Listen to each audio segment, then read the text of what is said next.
네, 안녕하십니까. 오늘도 일상기도회를 통해서 우리가 살펴와오고 있는 요한계시록의 말씀을 계속해서 살펴보고자 합니다. 오늘 우리가 함께 살펴볼 말씀은 어제 본문에 이어지는 요한계시록 14장 14절에서 20절까지의 본문입니다. 앞서 나눈 문맥의 본문의 내용이 무엇이었습니까? 일곱째 봉인이 떼어지고 일곱 나팔이 울립니다. 일곱째 나팔이 울려 퍼질 때 하나님의 나라가 이 세상에 임했다는 선포가 들려지죠. 그런데 이 선언 이후에 하나님께 속하지 않은 자들이 어떤 세력 아래에 있는지를 보여주는 장면들이 기록되어 있습니다. 특별히 13장에서는 두 짐승이 등장하고 하나는 바다에서 올라오고 다른 하나는 땅에서 올라옵니다. 이들이 하나님을 모독하며 성도들을 핍박하죠.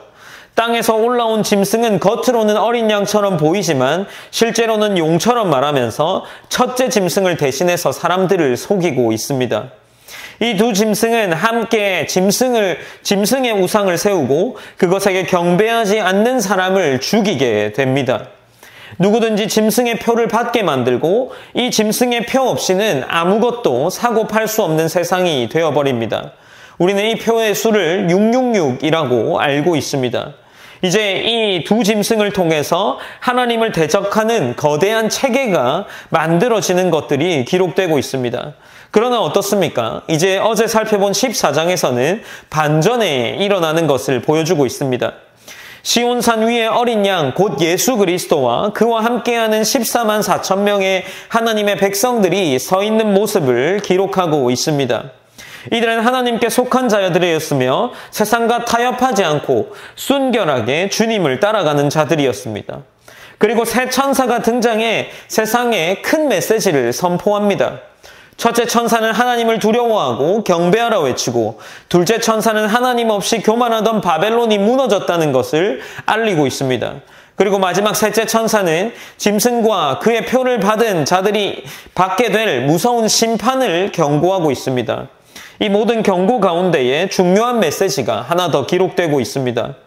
이제 요한계시록 14장 14절부터는 또 그 메시지를 이어나가면서 마지막 때에 일어날 심판의 환상을 보여주고 있습니다. 요한은 14장에서 또 내가 보니 라는 말로 시작하면서 또 하나의 환상을 기록하며 소개하고 있습니다. 그가 무엇을 봅니까? 흰 구름이 있고 구름 위에 인자와 같은 이가 앉으신 것을 보게 됩니다. 그분은 인자와 같은 이라고 표현이 되는데 이분은 다니엘 7장에 기록되어 있는 메시아 곧 예수 그리스도를 가리킵니다. 그는 어떤 모습으로 있습니까? 머리에는 금면류관을 쓰셨고 손에는 날카로운 낫을 들고 계십니다. 면류관은 왕의 통치와 승리를, 낫은 심판의 도구를 상징합니다. 이 장면은 예수님께서 만왕의 왕이자 심판주로 오신다는 것을 분명하게 보여주고 있습니다. 그리고는 한 천사가 나타나서 15절에 이르기를 큰 음성으로 외쳐 이르되 당신의 낫을 휘둘러 거두소서 땅의 곡식이 다 익어 거둘 때가 이르렀음이니이다 라고 기록을 하죠. 이제 하나님의 때가 차서 심판의 때가 이르렀고 은혜의 시간이 끝나고 심판의 시간이 시작됨을 알려주고 있는 장면입니다. 이 표현은 하나님이 정하신 때가 되어 심판이 일어나는 것을 기록한다라고 말했죠. 그러나 우리가 앞서 심판의 날이 가까워도 하나님은 여전히 회개의 시간을 준다라는 것을 이야기했죠. 그러나 어떻습니까? 아무리 하나님께서 회개의 시간을 준다 하더라도 이 본문이 우리에게 보여주는 것은 그 심판의 때가 반드시 우리에게 임한다라는 거죠. 지금은 은혜의 때일 수 있습니다. 그 은혜의 시간이 영원하지 않다라는 것을 우리는 기억해야 합니다. 어느 순간 하나님께서 정하신 때가 오면 반드시 심판의 날이 시작됩니다. 그때는 우리가 상상하는 것보다 훨씬 정확하고 그 일들이 펼쳐지기 시작하면 그 심판은 곧 재앙이 될 겁니다. 하나님은 망설이지 않고 어떻게 하십니까? 16절에 이르기를 구름 위에 앉으시니가 낫을 땅에 휘두르매 땅의 곡식이 거두어지느니라 라고 기록을 하고 있습니다. 우리는 이 시간이 반드시 올 것이며 그때에 하나님께서는 낫을 휘둘러 곡식을 거두는 것처럼 망설임 없이 그 심판을 시행하게 될 겁니다. 이제 또 다른 장면이 기록되어 있습니다. 18절에서는 이렇게 또 다른 천사가 등장합니다. 또 불을 다스리는 다른 천사가 제단으로부터 나와 예리한 낫 가진 자를 향하여 큰 음성으로 불러 이르되 라고 기록을 하고, 이 기록이 나오기 전에 17절에서는 한 천사가 더 있다는 것을 보여줍니다. 이 17절에 등장하는 천사가 성전에서 나왔고 똑같이 낫을 들고 있습니다. 그러나 그는 이제 앞서 말했던 18절에 나오는 불을 다스리는 다른 천사가 나올 때까지 그 심판을 시행하지 않습니다. 그러나 이제 이 불을 다스리는 다른 천사가 나와서 18절에서 이렇게 기록하죠. 내 낫을 휘둘러 땅에 포도송이를 거두라. 그 포도가 익었느니라 라고 기록합니다. 이제 기다리고 있던 천사가 이 회개의 시간들이 끝나고 은혜의 때가 지나서 불을 다스리는 천사가 그 다른 천사에게 낫을 휘둘러 포도송이가 익었으니 거두라 라고 이야기를 합니다. 어떻습니까? 이제 심판이 또 한 번 더 일어납니다. 여기서 말하는 포도는 단순한 과일이 아니라 땅에 가득한 인간의 악을 상징합니다. 하나님의 인내는 끝이 없지만 포도송이가 익은 것 같이 악이 가득 찼을 때 하나님의 공의가 심판된다는 것을 보여주고 있죠. 추수된 포도는 하나님의 진노의 큰 포도주 틀에 던져지고 그 틀이 밟히는 장면들이 기록해져 있습니다.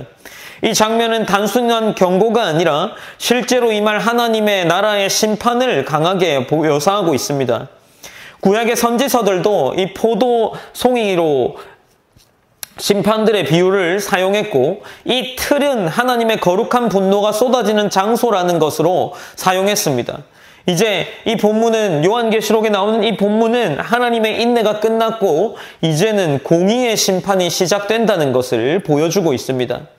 20절에서는 이 심판의 결과들이 다시 보여지고 있는데 20절은 이렇게 기록합니다.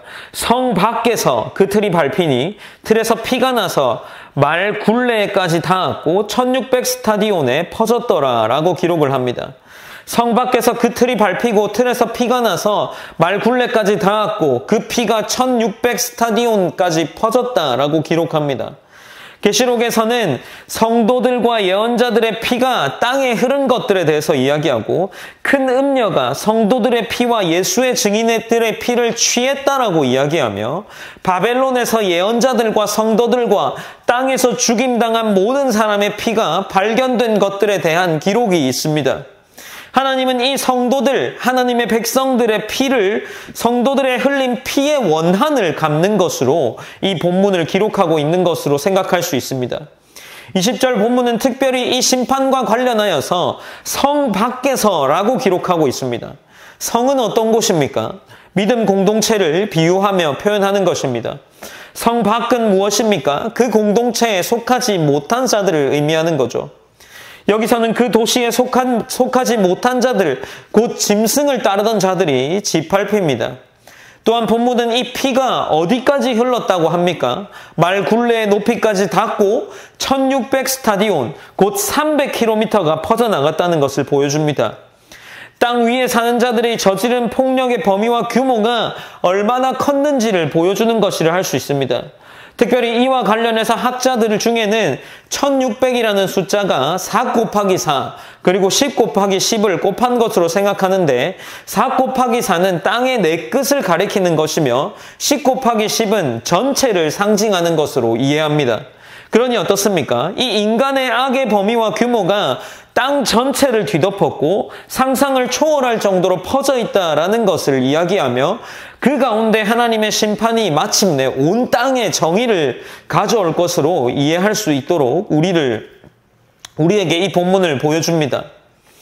본문은 이제 하나님의 심판이 어떻게 펼쳐질지를 보여주는 것으로 이 본문을 마무리하고 본문의 결과로서, 이 심판의 결과로서 온 땅에 하나님의 정의가 드러날 것을 기록하고 있습니다.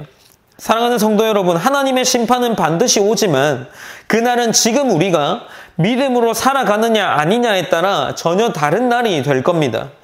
하나님의 손에, 이 예수님의 손에 들린 낫은 우리에게 두려움이 아니라 하나님의 공의가 반드시 이 땅에 실현될 것이라는 소망이 되는 거죠. 지금 우리가 어떤 열매를 맺으며 살아가고 있습니까? 어디에 소속되어 있고 어떤 모습으로 이 땅에 보여지고 나타나고 있습니까? 어린 양과 함께 시온산에 서 있는 14만 4천 명의 믿음을 지키며 순결하며 하나님께 순종하는 자의 모습을 살고 있습니까? 아니면 두 짐승, 땅에 올라온 짐승과 이 바다에서 올라온 짐승이 만들어낸 체계 속에서 무너져가는 자리에 서 있습니까?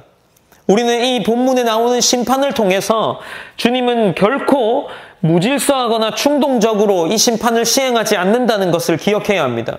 오래 참으신 후에 이 땅 전체를 하나님의 정의와 하나님의 공의를 나타내는 심판으로 계획하고 또 그때에 펼쳐지게 하신다는 것을 기억해야 합니다. 우리는 그러므로 오늘도 예수님을 바라보며 깨어 하루를 보내는 그런 성도가 되어야 하지 않겠습니까? 우리는 그것을 기억하면서 오늘도 기도함으로 마무리하기 원합니다. 우리가 첫 번째로 회개의 때가 있음과 심판의 때가 있음을 분명하게 기억하며 계시록에 나온 것처럼 이 회개의 때에 복음을 전해야 하는 일에 힘써야 함을 깨닫고 우리가 때로는 말로 때로는 우리의 삶의 모습으로 그 복음을 전할 수 있는 자가 될 수 있도록 기도하길 원합니다. 그리고 두 번째로 성경은 세상이 악하다고 이야기하고 있습니다. 이 악이 가득한 세상 가운데에서 하나님의 정의와 공의가 우리의 삶을 통해서 펼쳐지기를 기도해야 할 겁니다. 그리고 우리의 교회를 통해서 하나님의 정의와 공의가 나타나기를 기도해야 할 겁니다. 비록 이 땅 가운데에 궁극적인 이후에 하나님 나라가 분명하게 드러날 것이지만 오늘을 살아가는 우리의 삶 가운데에 하나님의 공의와 정의를 바라보고 그 정의와 공의를 우리의 삶으로 실천할 수 있는 그러한 삶이 될 수 있도록 기도하셨으면 좋겠습니다. 제가 기도함으로 오늘 요한계시록 14장 후반부의 본문을 마무리하도록 하겠습니다. 사랑의 하나님 감사합니다. 하나님 우리가 오늘도 일상기도회를 통해서 하나님의 말씀을 듣습니다. 특별히 우리가 하나님의 말씀 곧 심판이 분명하게 있을 것을 나누고 들었습니다. 그 심판이 있음을 기억하여서 우리의 삶 가운데에 회개의 시간과 은혜의 때에 하나님의 복음을 전할 수 있는 자가 되게 하시고 그러므로 말미암아 하나님 우리의 삶을 통해서 하나님의 정의와 공의가 나타나고 바라볼 수 있는 교회를 통해서 정의와 공의가 나타나고 그 교회 안에서와 세상 속에서 교회를 볼 때에 하나님의 정의와 공의를 볼 수 있는 펼쳐지는 그러한 하나님의 백성, 교회가 될 수 있도록 하나님이 인도하여 주시옵소서.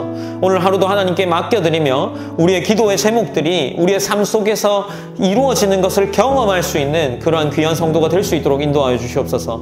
모든 영광 하나님께 올려드리며 살아계신 예수님의 이름으로 기도드립니다. 아멘.